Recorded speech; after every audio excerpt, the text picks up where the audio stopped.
Guys,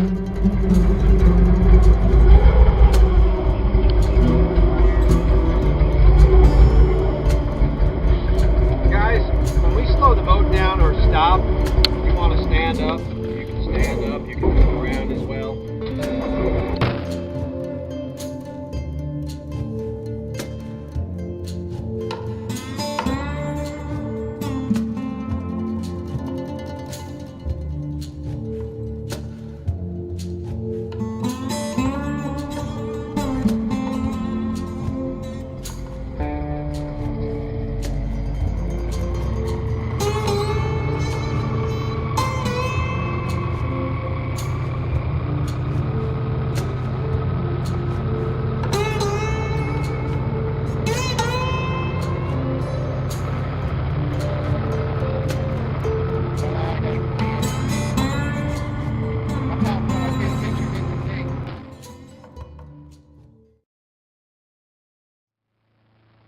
These are called the American lotus flower.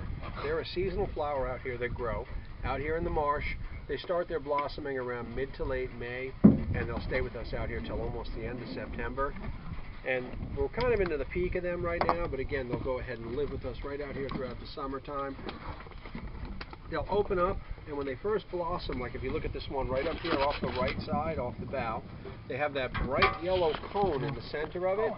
That's the beginnings of the seed pod. Once these flowers become pollinated, they'll begin to transition from yellow to green. The flower drops all of its petals, and then what you're left with are these things over here, like you see most of them on your left side, that look kind of like a shower head. Those are the seed pods.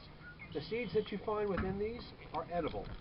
Oh, really? Yeah, they taste like a cross between a sunflower seed and an almond is the best way to describe it. Oh, wow. You wouldn't imagine by coming out here, but yeah, no, you could actually eat them. They even use those as a sleep aid. They'll draw the tea out of those, and then they'll make tea out of them, and it's supposed to be a natural sleep aid. Huh. Are they harvested for that purpose? I believe they are, yeah. How's your boat not get stuck in the stuff? Oh, well, you just got to know where you can go and where you can't go. There are limitations. You know, a lot of people get on these boats, and the first thing they think is that what we're going to do is we're going to go full speed and going to go right through the grass. Not advisable. Reason being is because A, I don't know what's nesting inside the grass, and also for you guys on the front row, how do you feel about spiders and bugs? No. Yeah, they'll be fine with it. Do it. You go blasting right through the middle of that grass, it's like a cascade. And then also you don't know where the dry high spots are. You can get these boats stuck, trust me. I know that from experience. Every once in a while, there was a spot out here a couple of weeks back, about a month ago. It was passable in the morning time, and we lost just enough water between the morning and the afternoon to get the boat hung up. Yep. So is there any open lakes?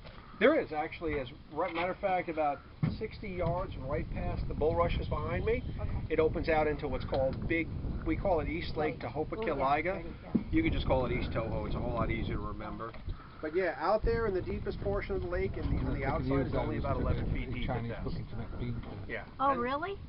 Where we run, this deep to that deep. I think you could get really lost out here. If you didn't know where you were going, for the most part, you probably could, but all you have to do is make your way out to the lake, and then you can pick up all kinds of land bearings, and you'd be fine. So where did we come from now? Over there? You were actually, yeah, we came from west of us about a mile and 3/4 that way. Okay. Now I'm going to go ahead and put the air conditioner back on. We're going to keep working our way back down towards the west. Doesn't the noise of it scare the gators away? I was going to say that. Some of them it doesn't. Now let's face it, I mean with this boat obviously we're not going to sneak up on anything. No. But some of them don't really like people's presence. They don't like people to begin with, okay? They just don't want nothing to do with you. Ultimately, when they see people, to them, people equate to trouble. But some of them have gotten accustomed to the fact that when the boats come around that you're not a threat. And some of them, probably because they've been hunted at some stage of their life, know that the minute a boat comes around or they see individuals and people, that's instant for them to hide. Yeah. So, Are you worried when you turn the boat you're going to catch him? no. Odds are he's going to scoot out, and plus there's enough water underneath us that we'd go right over the top of him and not even harm him at all. You don't have anything under the boat, do you? No propellers or anything dangerous? All your propulsion is up on top, and all your steerage is up on top. All I do when I turn the boat is I'm just redirecting the airflow. All right, I'm going to put the air conditioner back on for you guys.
Down this canal, you're going to have a higher probability of finding one or two or maybe several different baby gators down this canal. So kind of keep your eyes peeled off to the sides.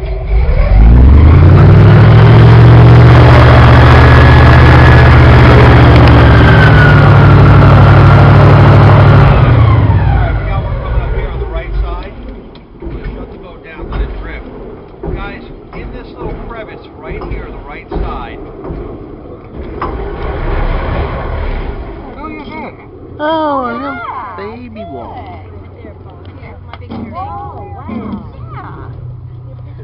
and I want to set the record straight too, Michael, just so you know, you're not getting sprayed on purpose. The turns are one of the necessary evils of this boat. It's lovely because the water's absolutely gorgeous. You just happen to be in the wrong place. Actually, no, I'm in the right place. There you go. What do baby gators eat? Well, if you look down here, you're going to see little fish. And guys, you could stand up and you can stand up on the seats if you need to. I'm not going to yell at you, I promise.